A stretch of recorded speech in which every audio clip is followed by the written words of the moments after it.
How are you? Hey, how you doing this evening? I'm good. I'm good. I'm good. Let me turn my volume up too. All right, there we go. I know I'm First, a couple minutes early, but nah, that's a-okay. That's what I like. okay. Oh, good. Yeah, appreciate it. First and foremost, I definitely want just thank you for accepting this invitation. I hit you up and you was right on it, so I appreciate that. Oh, you're welcome. You're welcome. You're So welcome. definitely that. Let's get this started if you're ready. Okay. Action, I'm about that action. I'm about that action, I do it with a passion. I'm about that action, I'm about that action. I'm about that action, do it with a passion. I'm about that action, I'm about that action. Yeah, I'm about that action. All right, so welcome to About That Action. I'm your host, Will, and I interview people from all over the world that come from humble beginnings and understand that it takes more than just wanting and wishing to make things happen, but it takes action. And because of that action, I have a special guest, Stacy, Julien, CEO, fit trainer, coach. How you doing Yes. today? Yes, I'm good. I'm good. It's a pleasure to be on the show. yes. Thank you, thank you. Good. I actually got your information from my wife. Sometimes she acts as my what's that, assistant. But anyway, I think she joined the she was on a 10,000 vegan challenge with you. Oh, wow. Yeah, Yeah. yeah. Yeah. Oh, Yeah, cool. so she Cool. told I me wonder if I know her name. It's a lot Martina. of them, obviously. Yeah. Melissa Martinez, maybe. She said there's a lot of them. Yeah, it is. But that's Yeah. awesome. You know what? That we can. I guess we can talk about that. But I've met so many people through that group. Mm-hmm. Yeah, She yeah. told me that. I don't know. Were you the one you was doing the you did the workouts? I did the 21-day challenge that she was in. I was the fitness coach for that. Yeah. So you was giving the workouts, right? I was. Yep. So So she told me that she like, yo, you got to interview Miss Julien.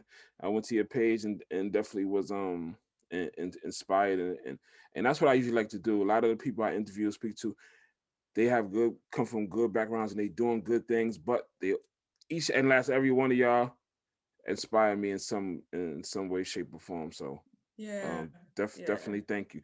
So so you're how old are you? You're 50, right? I And am. and normally I wouldn't do it under these circumstances.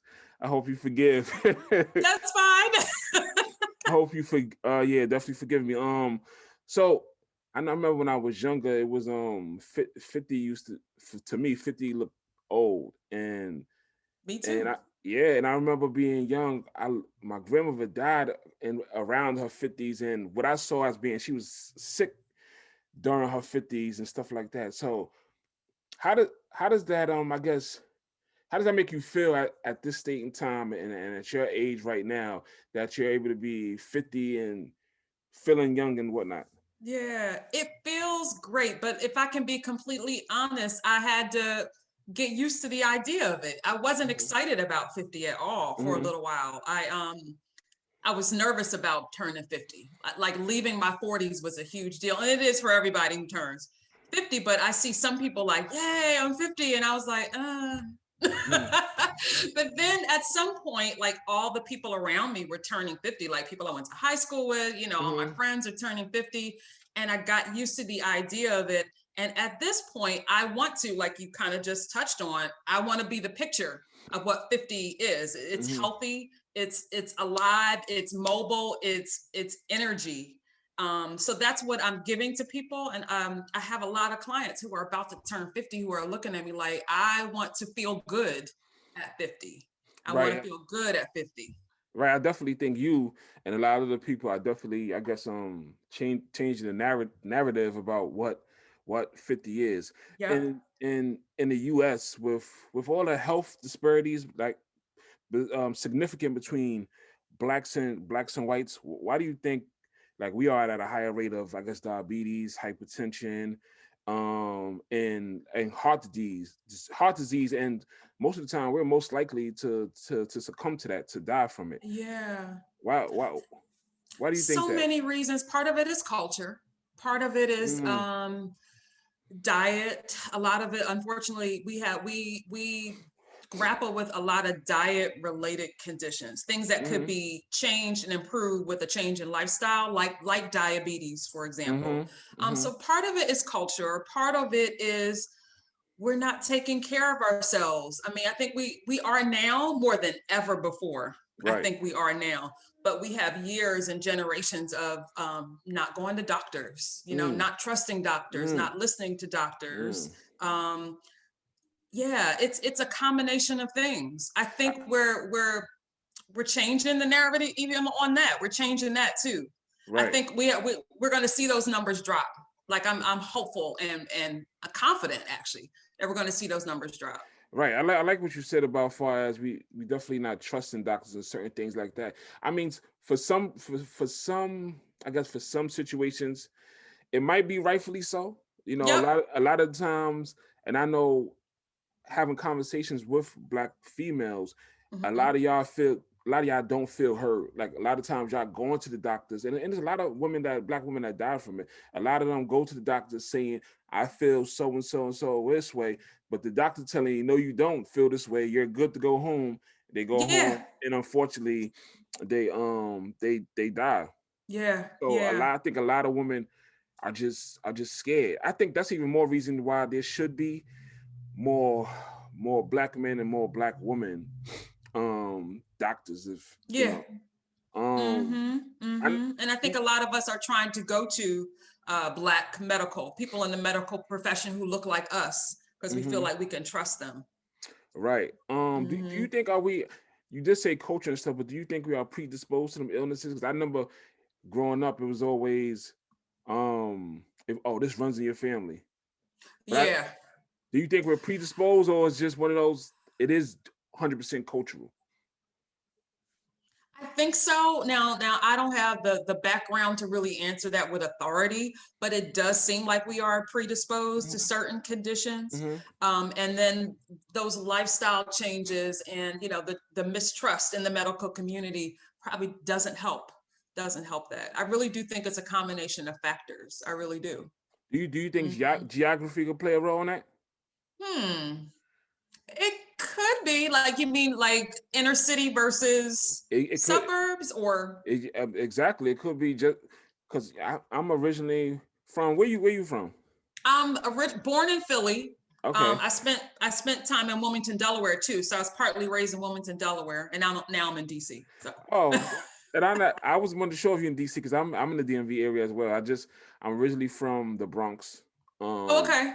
Originally from the Bronx, came down here, I say 2014, and now I'm in Maryland, DC, Maryland. But I will say geographic part, me growing up in the Bronx in 90s, there wasn't a lot of things. Like you said, now there's been a shift, but the corner store was a Chinese restaurant, was a Chinese spot. It was the next one. Next corner was a chicken spot. The other corner was a liquor store. Absolutely. So it's just access. Yeah, it is. And that is still an issue. And definitely in DC, and they're trying to change that, these food deserts where you don't have access to quality grocery stores, not even a grocery store in certain neighborhoods. You can't get to them easily. You can't walk to them. If you don't have a car, you know what I mean? Then you're going to go to what's closest, which might be the chicken spot or, whatever that is, some kind of fast food. So definitely that has a lot to do with it. Definitely. That's definitely why isn't being 50 and healthy the norm? Why isn't it? Yes. Why isn't it the norm? Because it very much should be. And like you said, the shift is there. I see the shift. Yeah. But maybe I feel like the shift between Black males, Black women is moving kind of slow. Yeah. It's getting there, but it is moving kind of slow. But why you don't think it's normal? I think that, first of all, our metabolism slows down after 30, period. It slows down. So if you don't already have, if you don't already have a regimen of daily exercise, of eating well, all of that's going to catch up on you real fast, so you're going to gain weight. A lot of us are focused on our careers. we're focused on our family. And then once we have raised our kids and, we're okay in our careers, we look at ourselves and we're like, okay, wait a minute. Now it's time to focus on me. And I don't look how I want to look. I have too much fat on my body. I'm not comfortable. I don't feel confident. So we get to a stage where we've kind of let ourselves go. That's really what it is. A lot of us have let ourselves go in like our late 30s and 40s. And so we hit 50, or we see 50 coming ahead. And that's when we're like, I got to get it together. And I'm seeing a lot of that now. And that's a good thing. But part of that, why this is not normal, is because we haven't laid a foundation for ourselves early on. We don't have that. It's not a habit for us to work out. I agree. Like, I think I'm in that space right now where I'm 30, 36, and I work a lot. I'm doing late nights. I'm not getting much rest, and and then you find yourself just mindlessly eating or munching. Yeah. And one thing I did find with me, and I realized that for me, I'm an emotional eater.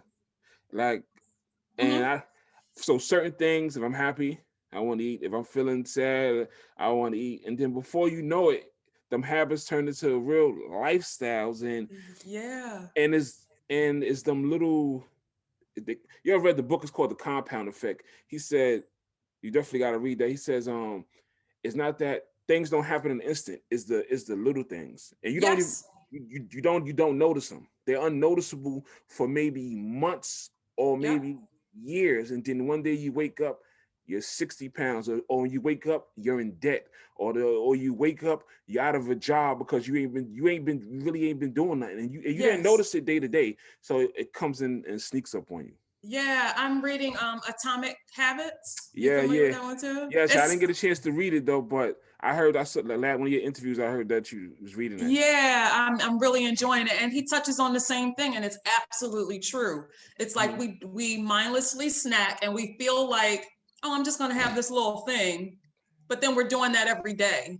You know what I mean? And we're adding the calories add up, and we don't even realize it because we're not eating foods that are filling us, like they're dense foods that don't they don't have any fiber in them, more than likely. They're not keeping us full. They don't have nutrients. And so you compound that every single day, and the pounds will just start coming on, and before you know it, it's easy to gain weight, unfortunately. No, it is. Unfortunately, for most people. Some people actually trying to gain weight.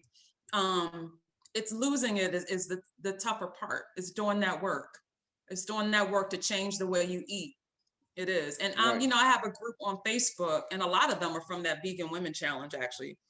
This month we are focusing on habits. And so I said, pick something that you do all the time. It could be something like going to Starbucks every day on your way to work or on your way to wherever. It's usually like a sweet coffee or something that people get, a mocha latte or whatever. But it's like maybe 30 grams of sugar or more. You know what I mean? If you drop that one little habit, you're better off. You're better off without that one habit, and you're on your way to where you're trying to go. So I agree with the author of the book that you're talking about, and yes, The Compounding Effect. Atomic Habits. It's those little things that we need to pay attention to so we can build a better foundation. Right. He did mention something. I like that you mentioned the coffee and that gram, because like it's that little thing right there that is unnoticeable. Yep. And then you drink it, it's gone. And then all of a sudden it adds up, and you don't even know it. And it could be worked the other way. Every day you don't drink it, it adds up. You don't see it until months or whatever down the line.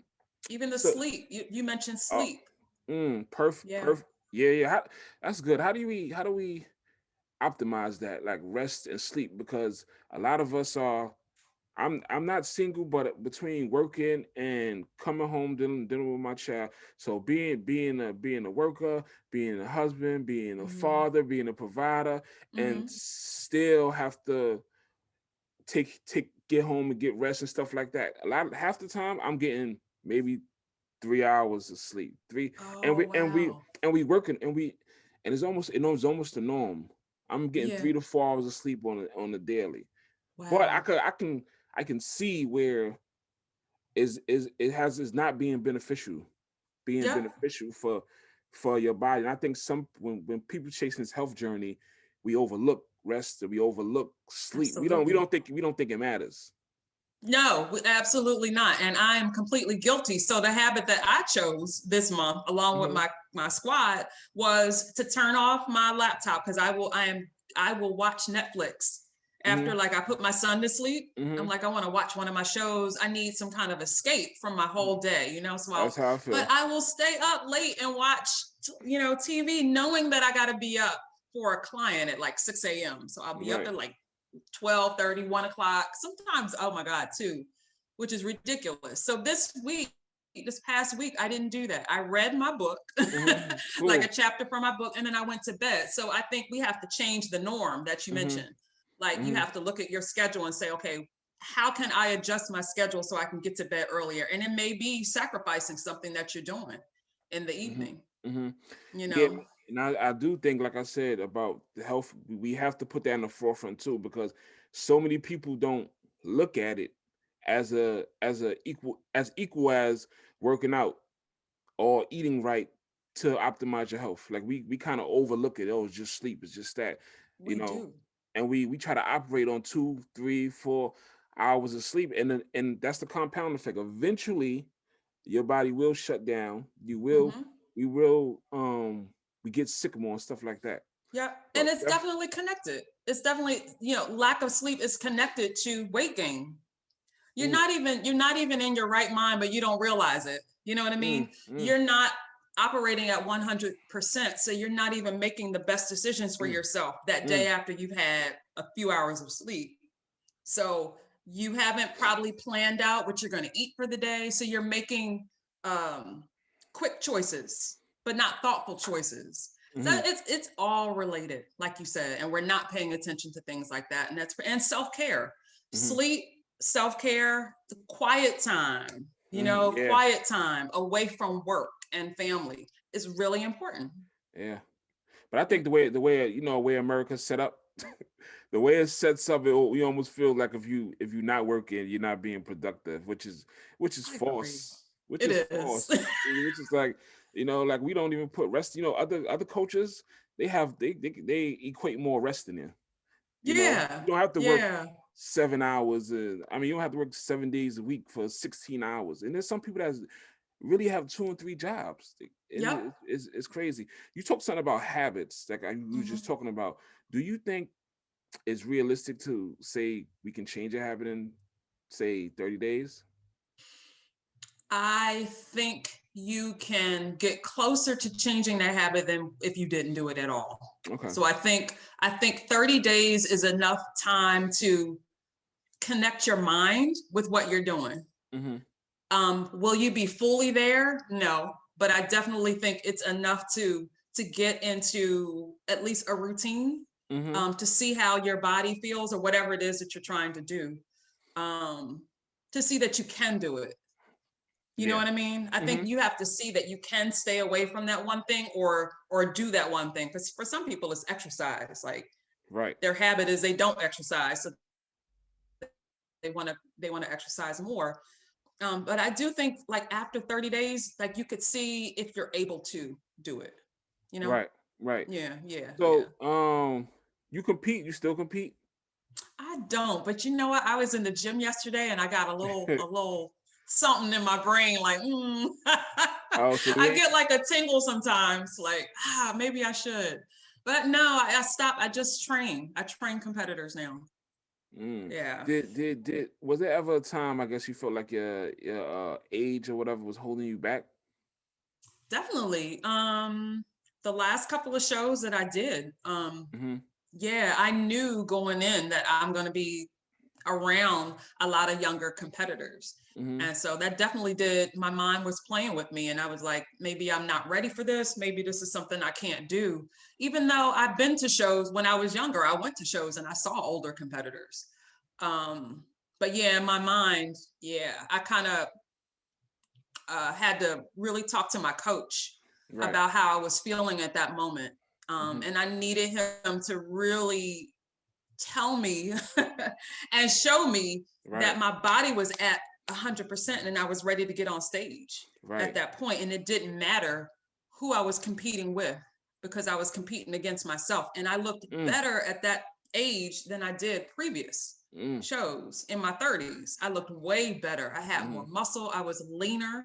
I had the symmetry that I needed, but more than so when I was when I competed earlier. So yeah, definitely. I thought about it, but not anymore.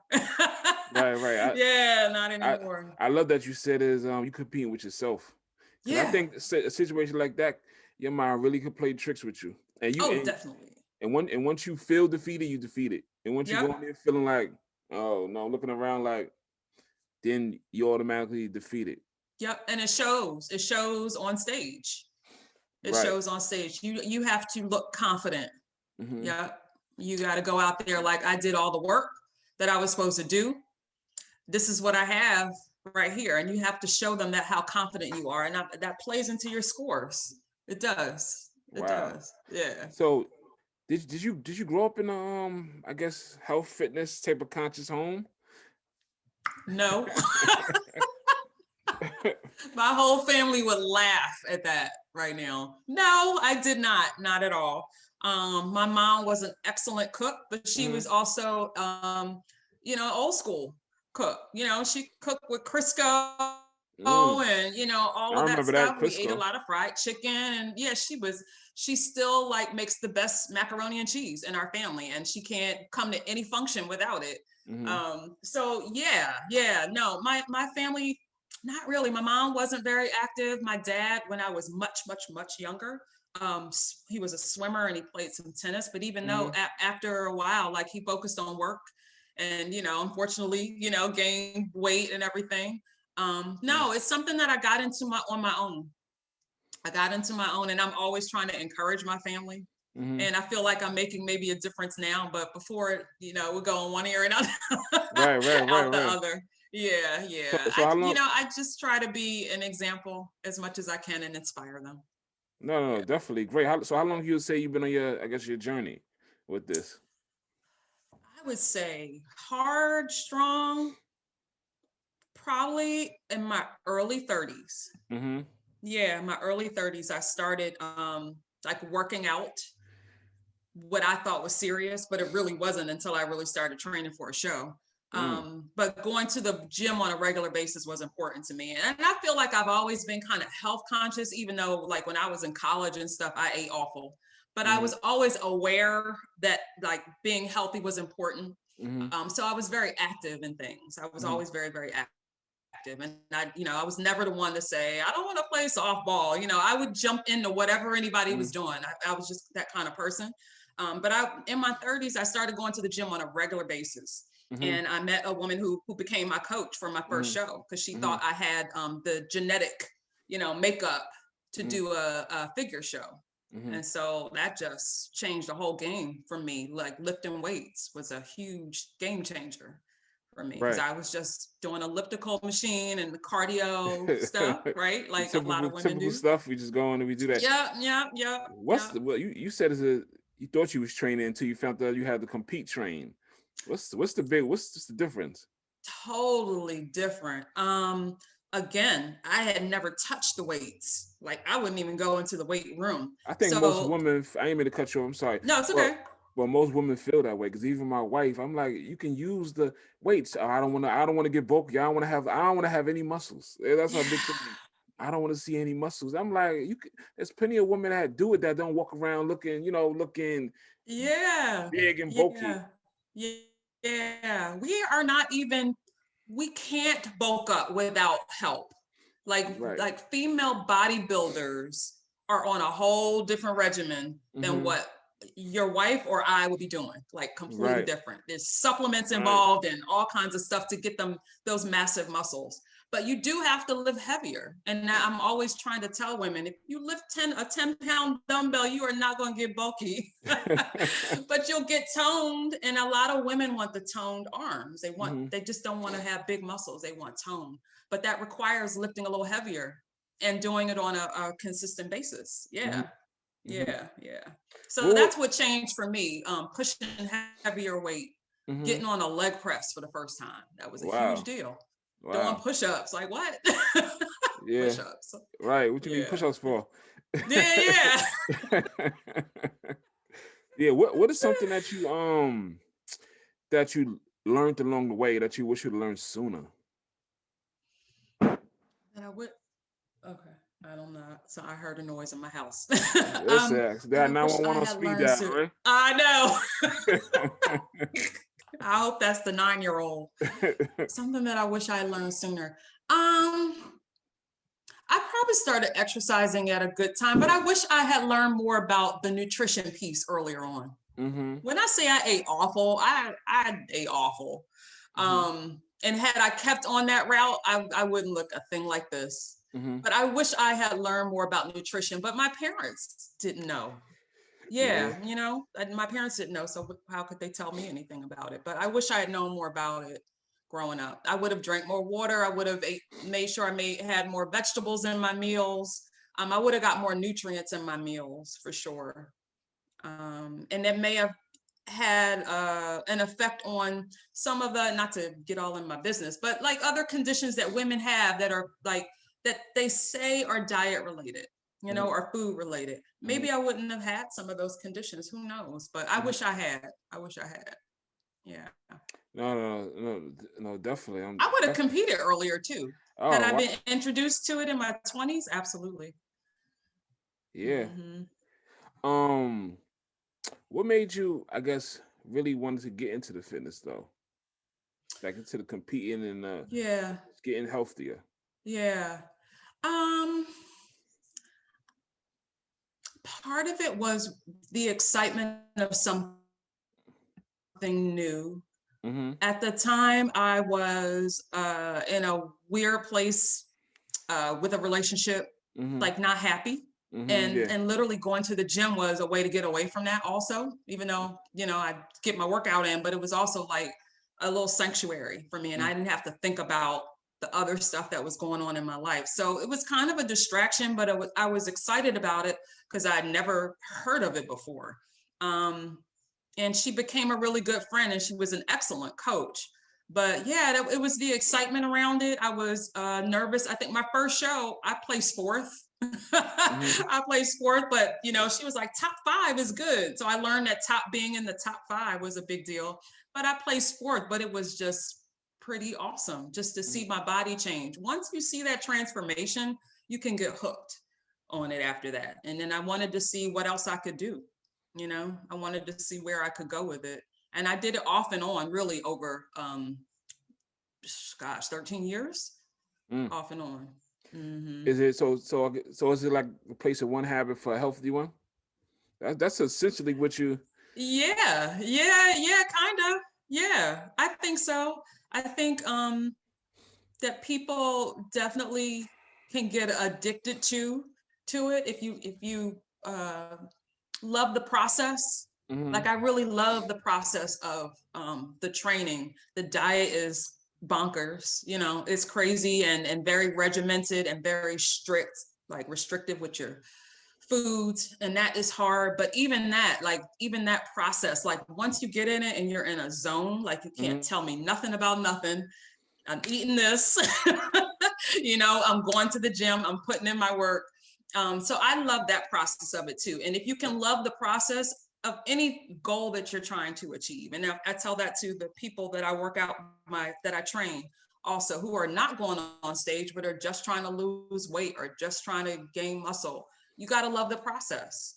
You can't hate it. You got to figure out where you can find the joy in the process of it. Yeah. I think most of us do want that instant gratification, and it's impossible. We don't see that. We start working out one day, wake up the next day, and we ain't lose no weight in 24 hours. Right. And we quit. I know, and I get it, and I see that desperation in people's eyes, and I just want to help everybody, and I can't. But yeah, it's not going to happen after one salad. It's not going to happen after one good workout. It's a series of salads and good eating and workouts. Yeah. How do we? So I got 2 questions. Another one. How do they keep that? I guess that momentum. How do they keep it there? Like, yeah, that is a process, and that is going to take a while. How do they keep that? I guess that high. Yeah. Keep riding on that. for a long period of time? How can they keep that? That high is, you can't. That's the honest answer. You absolutely can't. So that's where the habit comes in. Mm-hmm. So once it becomes a habit for you and you've made it a priority in your life, you know, you won't want to work out all the time. I definitely don't all the time. I'm not on a high all the time. But you'll do it because you know it's what you need to do, and it's a habit, and it's part of your life, and it's what you need to get you to where you're going to go. Mm-hmm. So you got to find your motivation and inspiration, and sometimes it's in other people. Right. Yeah, yeah. I'll never tell anybody you're always going to feel good, because you're not. But you'll know what you need to do, and you have to just keep it in as a priority in your life. Right. Mm-hmm. When you, I knew somebody. I got a friend of mine that competed, and I guess it was he was leaning out.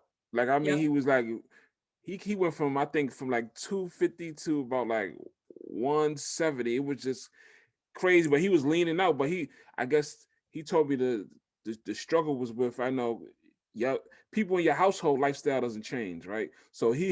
he had to still, I guess, eat the broccoli or eat the chicken, and he had to do it consistently every day. How was that, I guess, mentally? Yeah, What's going on like in your head mentally when, because after a couple of days you may not, typically we don't want the same food. I know. Or you got to sit down with you got your son. You got to sit down. You got to feed your son this, and you got to eat this. I know. It is. It's crazy. I believe it or not, I had a trip scheduled to Jamaica Mm-hmm. during my training, Mm-hmm. and I took all my food. Believe it or not, I took all my food, and I even I think I may have carried maybe some lighter weights or some bands, and I took that to Jamaica. Mm-hmm. All that to say, when you are in the zone and you know what you need to do, like, it doesn't matter. That doesn't mean it's not hard. I've turned down a lot of barbecues. I turned down a fish fry. My girl has a fish Oh fry every man. year. And she lives like in Burtonsville, Maryland. It's the best thing ever. And I turned it down one year. I was like, I can't But you, go. I so can't not do even it. fish, So, not even fish. huh? No, not a fish fry. It's more than fish. It's all kinds of good stuff there. Oh But yeah. Depending on the situation, I'll just bring my food. But if I know it's somewhere where I'm gonna be tempted, yeah, Don't set yourself up. yeah. And the people in your life will understand that. My son got to a point where he was like, "You can't eat this." But I can. He understands. He won't invite me to have like a cupcake with him or anything, because he'll know that I'm training. And my family eventually got used to it too. They didn't like it. They were like, "You need to gain some weight. You're always too small for your mom. And Like, have a that's a good sandwich or thing you something." said too, Yeah. about people always telling you they putting their opinions in. It doesn't come from a malicious place. They think they're doing the right thing, but Yeah. how that part can play with your psyche or your mindset. For some It people, can. it could play Yeah. tricks on them. Like, you know what? I did work hard all day. I Maybe I know. can go, and then that might trigger your downward spiral to, Yep. Yep. so. Yeah. You have to, in a way, shut people's opinions out. Mhm. Because when you're training for a show, and people don't understand what that process is, they will feed you their opinions here and there. Mhm. Like, you can have a chicken wing, it's okay. Or you might get some negative stuff. Like, they don't understand that you're trying to build muscle. And when they see the muscles on you and you're a woman, you know, people have opinions about that, as you know Right, already. right. So you kind of have to shut out the opinions and listen to one person, and that's yourself and two people, yourself and your coach. Right. Yeah. And Um, you tell yourself, this is for a short period of time, and what I'm doing is drastic by normal means. It's drastic, mhm, but I'm only doing this for a short period of time, and then I'm mhm, done, and then I can eat regularly mhm. again. No, definitely. How do you? I guess when you first initially started, how did you stop from going back to, I guess, the old habits, and to Mm, get back into that your old ways? I mean, I you're know, doing I something for know. 30 years, and you stop for, Yeah, you know. yeah. I guess I allow myself to enjoy food. Like, I don't not indulge. I had a dinner with a friend this weekend, and I'm never a person who wants dessert, but if somebody wants dessert, I'll have dessert. So I was like, I'll have dessert. So I don't completely like not eat anything, desserts or things like that, or things that I enjoy. So I guess I've always been a person who does things in moderation. And so you asked a really good question, because there's really two responses to that. Once you've achieved the competition body, your mind can play tricks with you after you've started eating normal food again, because you're gaining a little bit more weight and you're not as shredded as you used to be. And you can look at yourself and see fat. And you're like, oh my God. Like that can be mind blowing, to see yourself kind of go back to normal, which your normal looks good, but you're comparing yourself to what you saw on stage. Right. So I dealt with that for a little while when I was first started training, and I had to realize that there's a post-competition body and there's a competition body. So when I'm not competing, it's okay that I look like this. You have to talk to yourself and tell yourself that. And then I allow myself to have those things that I couldn't have while I was training for that show. Yeah, I just don't go overboard with it. Right. So I guess it's about separating the two. Yep. It definitely is. It definitely is. And I like my normal body better than my competition body. It just looks good on stage, but I can't fit none of my clothes. Everything's hanging off me. Right. So that can play tricks with you too. That it's mental. So a lot of this is mental. Yes. A lot absolutely. Of this is mental. Right. Absolutely. The mental piece is huge. And that's the part that you want all of your clients to get. It's that mental piece. You have to have the right mindset first before you begin any kind of journey, whether it's fitness or not. Maybe you're trying to build a business or whatever. You have to have the mindset of not failing. And even when you do fail, because we all do, you have to have a mindset of, what did I learn from that failure? And how can that make me stronger so I can come back? What kind of feedback can I give myself? Can I get from that failure in order to do better? Right. So there's this guy named Andy Frisella. I don't know if you heard of him. He has a gym, I think, in Colorado. Anyway, he has a book called 75 Hard. Right. So he said it takes 75 days to break a habit. So he has a program where every day you got to work out. You have to work out 2 days a week. Yeah. You could not 2 days a week. 2 days. You have 2 workouts a day. One could be in the gym, but one has to be outside. So you can either walk, you could go in your backyard, whatever, but you have to drink a gallon of water. You have to read 10 pages a day, and you have to take a progress photo every day. And if you miss one day, if you miss anything on that list, you have to start back to zero, start back from day one. Well, I basically say that he said it's not the workout that's the issue, is the mental, where you pick that task you have to do, and no matter what goes on in your day, those things must be accomplished. Like you have to do it. Like there should be nothing in your way from stopping you to do that. But that's a good read for you. I think it would be a good book for you if you ever get a chance. Yeah, it's called 75 Hard. 75 Hard. Look that up. He has a little program, but he's saying it look physical, but it's more mental.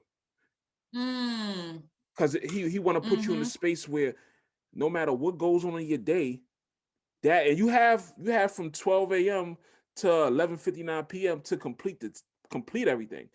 But the thing is, he said your mind will trick you into maybe if I just do one workout today and do the other rest, I'm good. No. You have a task. You got 1 through. You need to complete that. You need to complete it fully. He said your mind will try to bend the rules a little bit just to make you do it. And that's that's the same way as like cheating and whatnot. But 75 Hard, I think definitely a good book for you to read. I'm gonna check that out.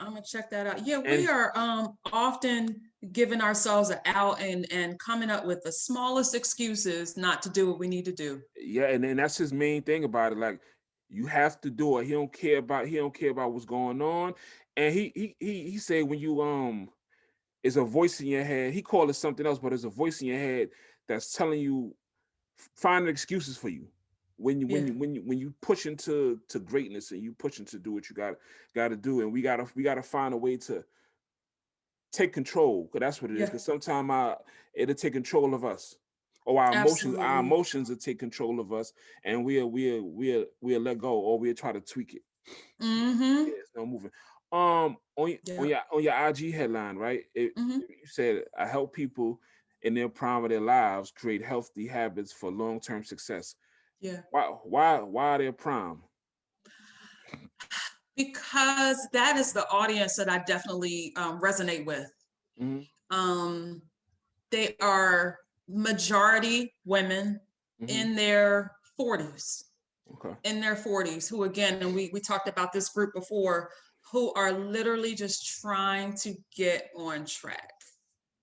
They are trying to get on track. They want to look better. They want to feel better. Some of them have health conditions that they want to see go away. Like they want to get off heart disease medicine or diabetes medicine. They just want to live healthier. And they're at this stage where they focused on their career. Self-care is now a trend. You know what I mean? And they want a piece of that. And a part of that self-care for them is living healthier. Mm-hmm. Like finally focusing on themselves. A lot of them have adult children. Mm-hmm. So yeah, that's the group. That's the group. That's my audience. That is. Yeah. What so basically, like, I guess working class, not working class, working moms or career people that's just Yep. they kind of put their health and stuff on the back burner. They take it to home. They do everything for other people, but then focus on themselves last. And Absolutely. that's something that probably got to change too. We got to learn to put ourselves first, because I mean, if you can't help yourself, you can't help anyone. You know, they say when you're in an airplane, put the thing over your face first. Yeah. before you can help anybody else, because I think we tend to try to save everybody else, and then when everybody else settle, when my kids graduate from school, when they do this, then but maybe that's too long. At that time, maybe the illness or whatever is, it's too far gone at that point.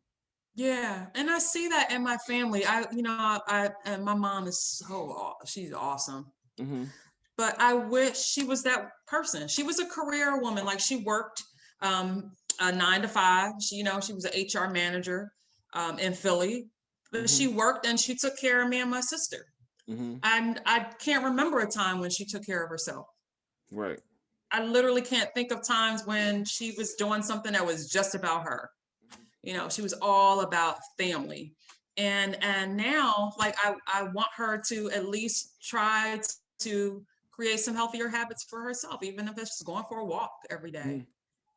So that's what if I can help people not do that, right now while they're in their 40s, even like late 30s, 40s, 50s, I want them to avoid that. They get to a point where then they can't move because they're not mobile. They haven't been using their muscles. They brought on these health conditions that won't allow them to do the things that they can really do now. So it's about alleviating all of that too. No, I agree. What are your, I guess, core values or guiding principles when helping these people?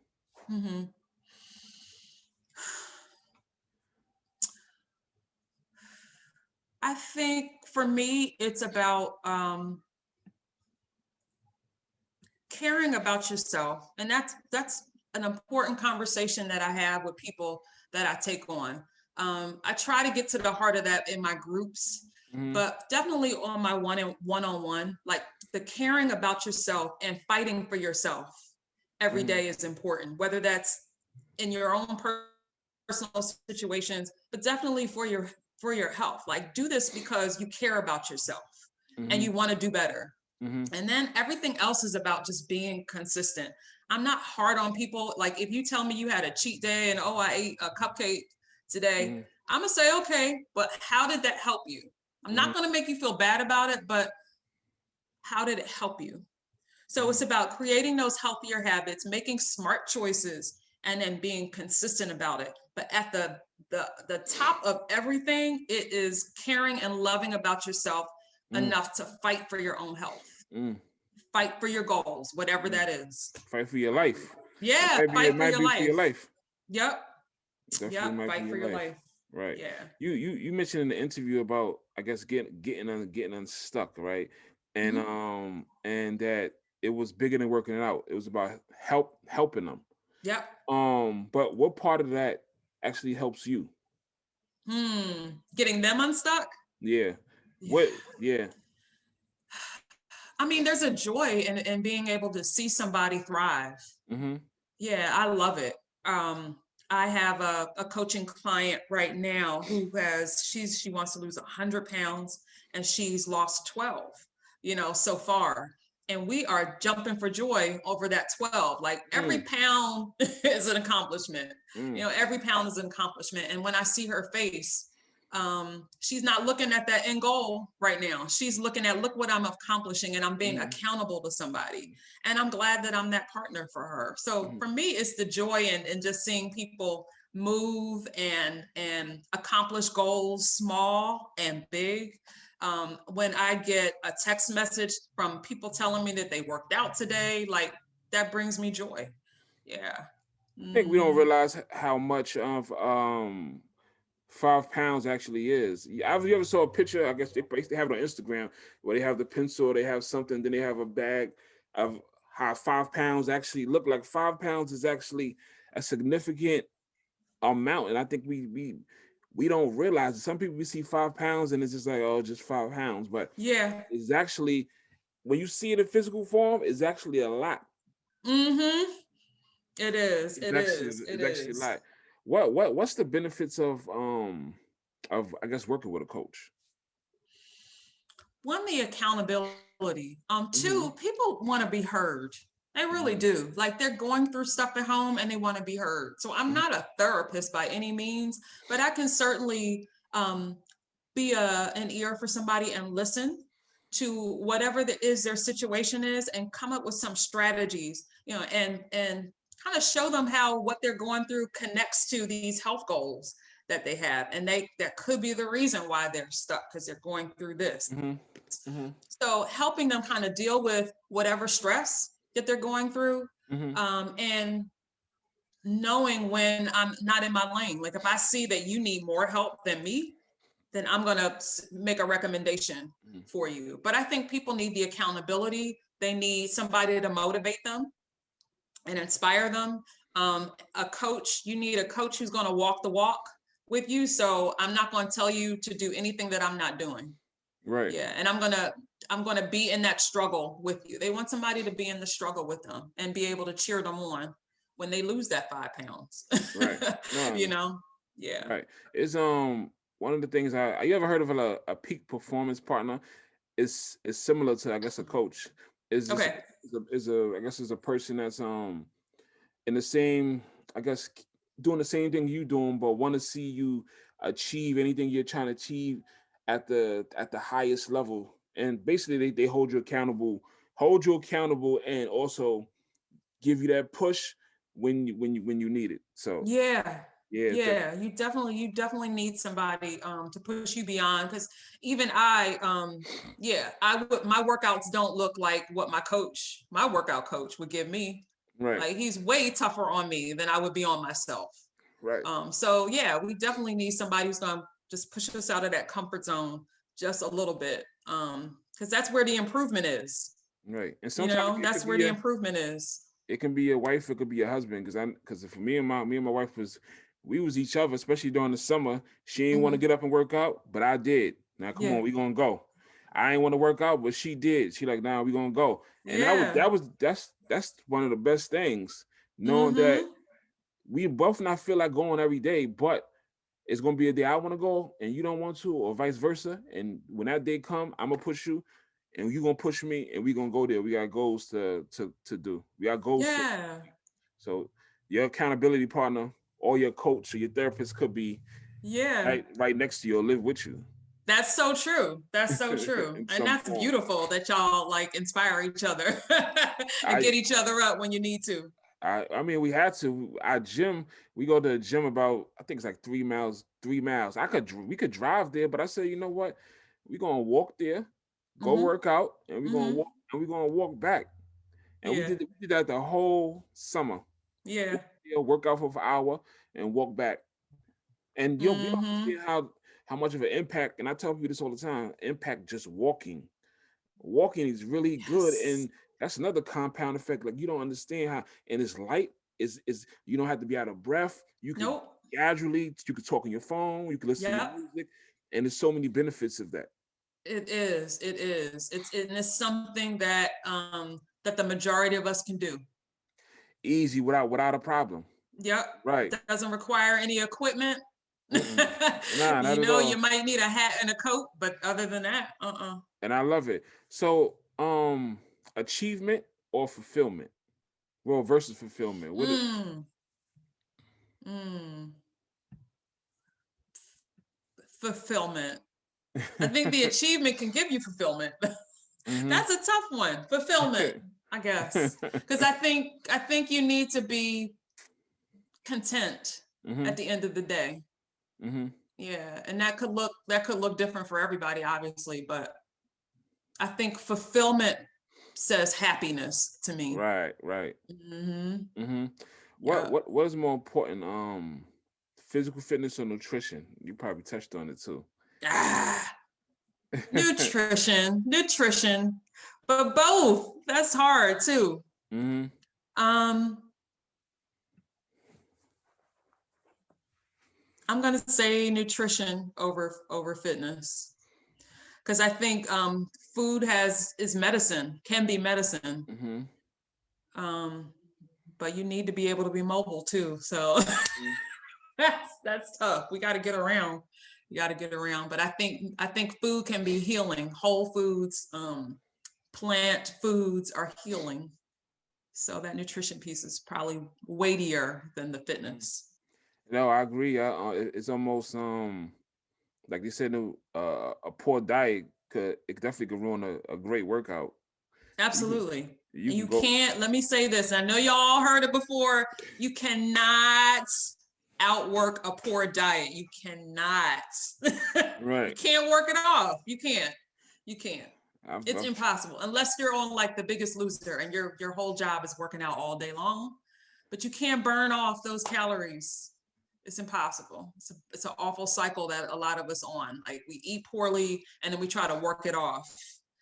Can't do it. like it's one of those things you ever see like people in the gym. I had a conversation with somebody that you see them working out all year and then you don't see no change. You see them you Yeah. see them at the gym every day Yep. and you don't see any change because it's most likely the diet or the snacking. Yeah. Yeah. That's definitely what it is. And I saw those people at the gym. Yep. It's definitely diet. Yeah. Like it's great that you're working out, but it's a marriage between the diet and the food and the fitness. They Mm-hmm. go hand in hand. Right. Do you do Hmm. you do you recommend I guess nutrition like supplements and stuff like that?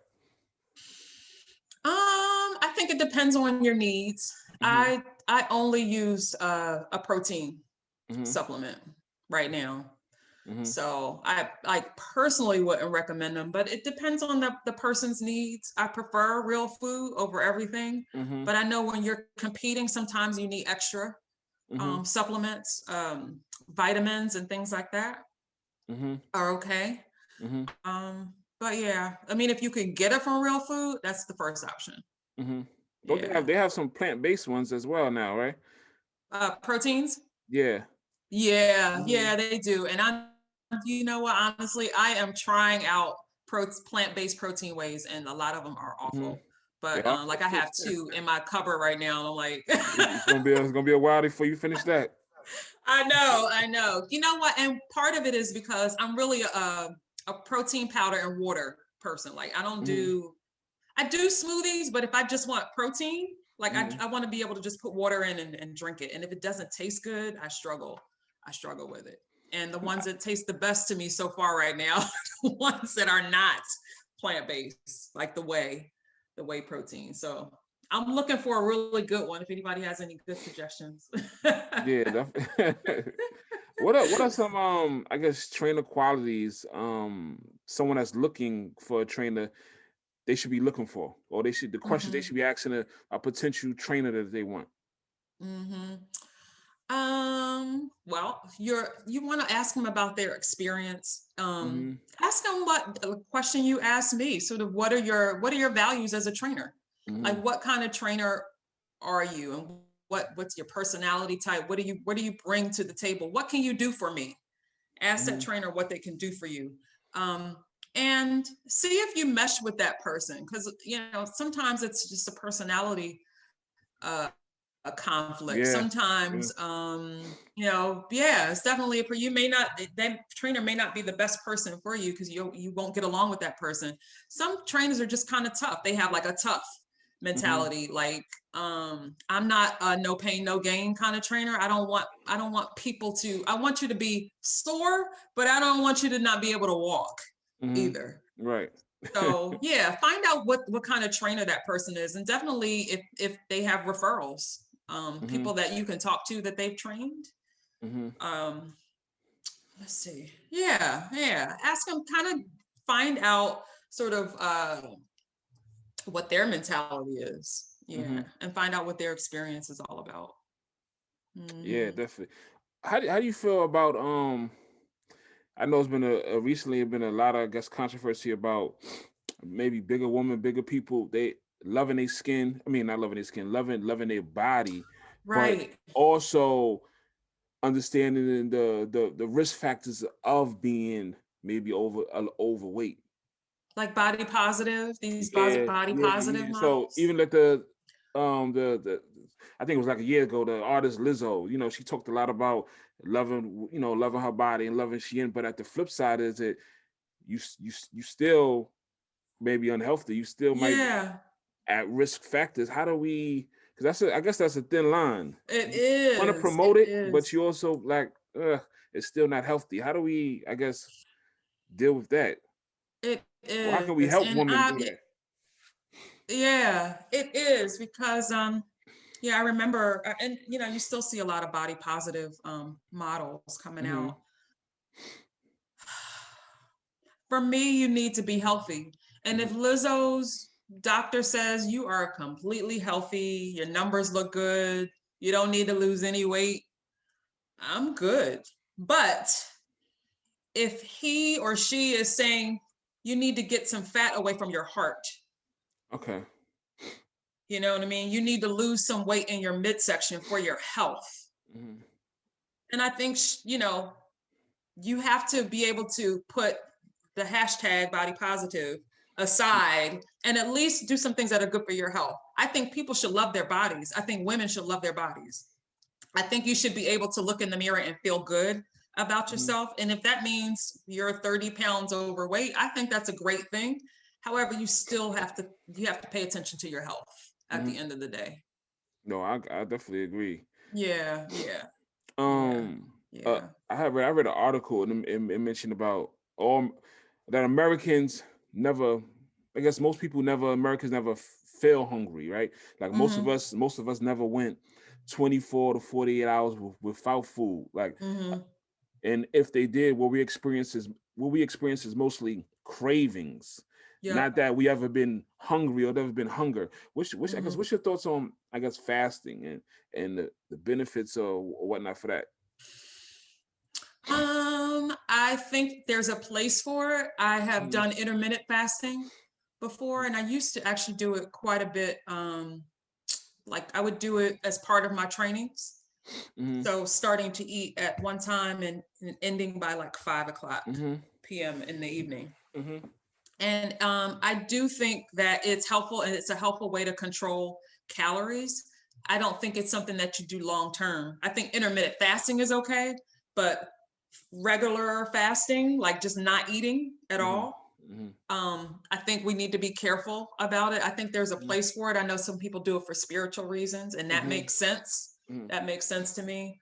But our bodies just need food for energy, for our metabolism to churn. We need food.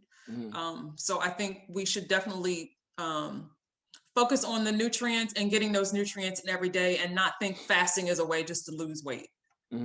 But do it for a purpose, like do it purposefully. I guess that's what I'm trying to say. Right. Yeah, and for a short period of time. Right. They say a lot of our bodies is always working from the time we go for breakfast to lunch, some meals take a couple hours to kind of break down. So Yeah. before by the time we get to lunch, we already added more food in. So Yeah. it's really never really resting. So they said the fasting is, I guess, is good for that. Yeah. Let Yeah. your body just go through the whole process. Because I think some meals take, I think meat. If I'm gonna say meat, take like 5 or 6 hours to kind of It does. go through the process. It does. And I do remember reading about that. Like red meat takes a long time to digest. A Yeah, long it time. does. It does. It does. Yeah. It does. I think gosh, Americans, we eat. Yeah. We are just conditioned that way, to just have snacks, and just eat. Yeah, we just are. But I think at on some level, when you are trying to lose weight, there is a part of you that should feel a little hunger. Like it should be uncomfortable when you reduce calories. And you kind of have to get used to that. Like your body has to get used to less food, right? So I think you should find ways to overcome that hunger piece. And that may be distracting your mind with doing something else, going to bed, drinking water. But you kind of do have to go through that part. You have to feel hungry. You have to feel somewhat hungry. And we don't. A lot of us don't. Like as soon as we get a little hungry, we grab something instead of sort of allowing our bodies, like you said, to digest the food that we had already and drink some water or go for a walk or do something else. Yeah, no, I agree. So you're the so you CEO of your own thing. It's Fit Life, right? Fit Life Squad. Yeah. Yeah. How did that come about? I created a Facebook group. This was before the pandemic, and I was just doing workouts out of this virtual group.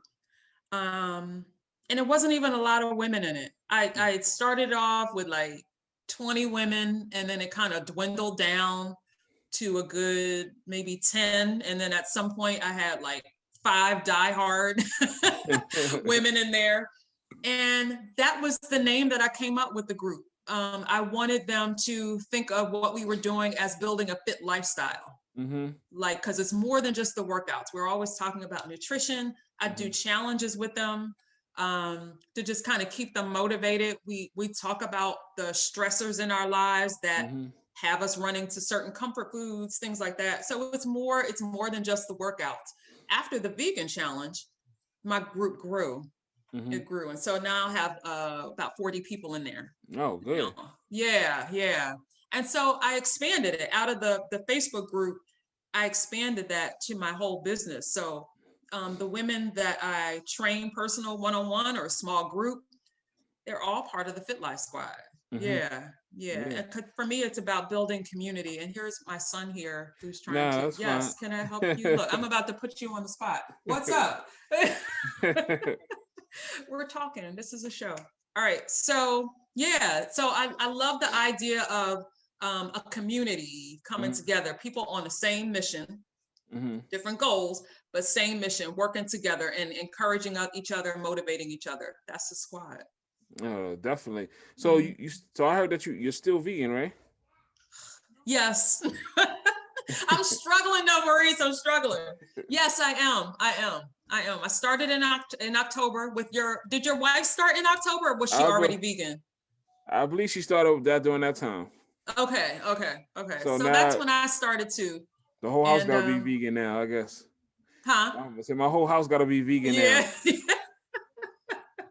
Yeah, it is not easy. And it's not even for me, it's not craving chicken or fish, because that's what I was eating before.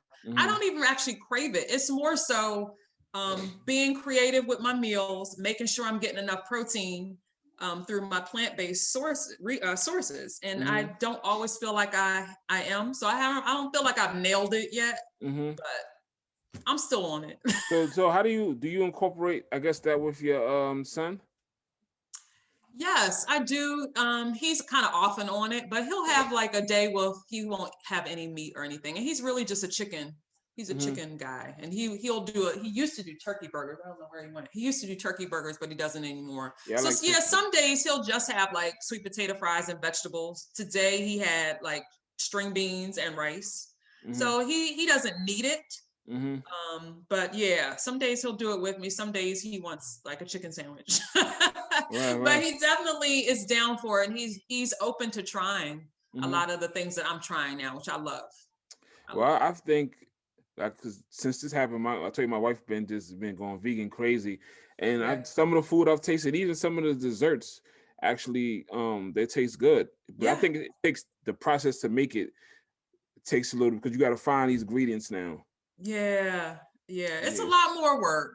And Mm-hmm. maybe it's not once you feel like you have a handle on some of maybe your favorite recipes, but I'm not there yet. But I definitely have a lot more spices from that challenge than I did in my cupboard before Right. then.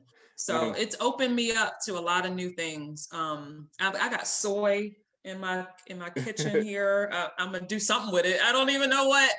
Yeah, I got a whole vegan cabinet, 2 cabinets in my kitchen. Do you? Thanks I to believe the it. challenge. Thanks to the challenge, because I got a whole Yeah. vegan. Yeah. What are some, I guess, fun exercises, for maybe parents with younger toddlers and stuff? Maybe they can, or younger kids, they can incorporate or utilize. Some fun workouts. Let me think about what me and Aiden used to do. Aiden and I used to come up with obstacle courses. If you have space, everybody doesn't have a big space, but right. like come up with these fun little obstacle courses. Like you got to jump over this, and then you got to do 5 jumping jacks, Yeah. and then you got to run around this, part of the living room or whatever, or even outside you can do that. We would just grab random stuff and create obstacle courses, and kids love that kind of stuff.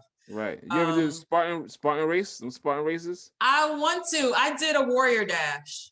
You heard of the warrior dash? I heard that too. I think that's like the easiest one out of all. You should try. You should do the Spartan. I want to do it. I think I'm gonna do it. I'm not ready yet. I gotta get better. I want to. Whenever things open up. I think they're starting to that Spartan race is starting to open up now, because last year was closed, but they're opening them right now. Yep. Okay. Yeah. I definitely do. I definitely want to do that. I wanted to do a mini triathlon, but I had to get my swimming up. Yeah, me too.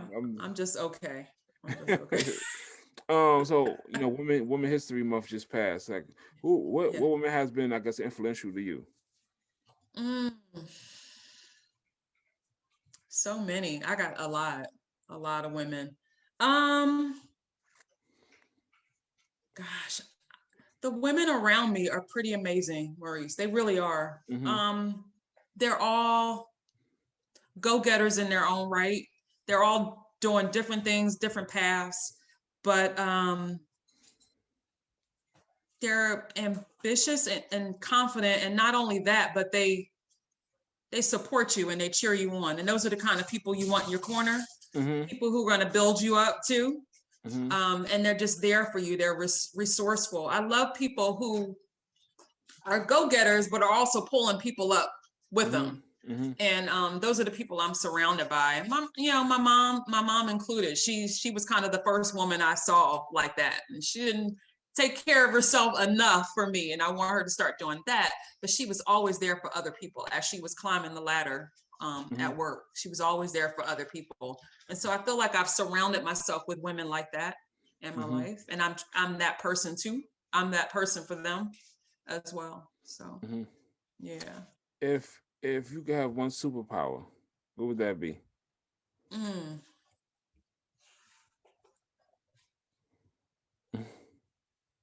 You have stumped me, Maurice. That's right. Yeah.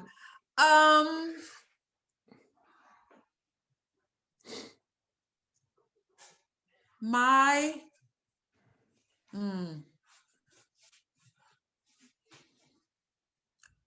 warmth, which is a weird word to say, but I have a very warm personality with everyone. I'm a person who welcomes people in. And I think not even just clients, but people see that about me. And in a way, it brings them in, but it inspires them. And I think people see that as an authentic piece of me, and it's real. It's real. So I feel like, yeah.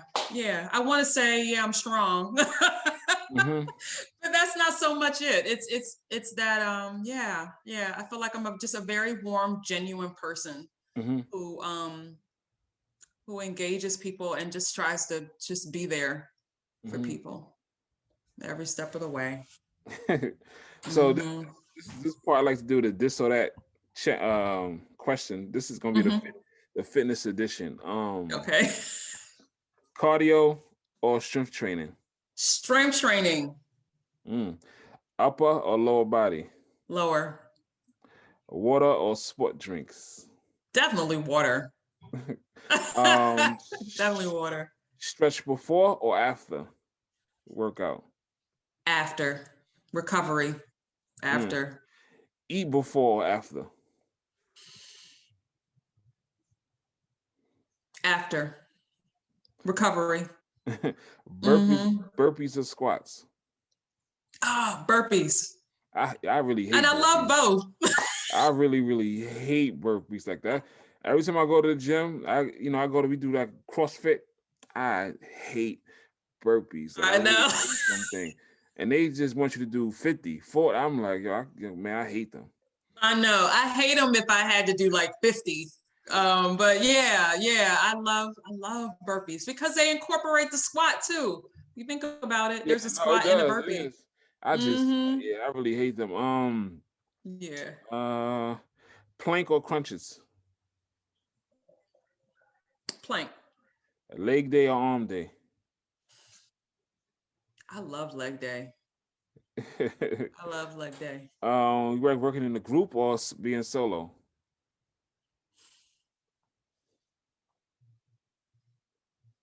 Solo. I get that too, but I've been doing the group. The group's cool, but sometimes I like to be in my zone. Yeah. Depends on what it is. Because sometimes I don't want people to talk to me. Sometimes, Right. Sometimes I don't want to talk. I'll be going to battle on my own, trying to push through. Yeah. Jump rope or jumping jacks? Jump rope. Jump rope. I like jump rope. It's a tougher one. I like jump rope too. Yeah. And this is gonna be my last question. What how do you want your how you want to leave your legacy to be when it's how you want your legacy to be? What you want it to be? Yeah. Result setting. I want people to see me as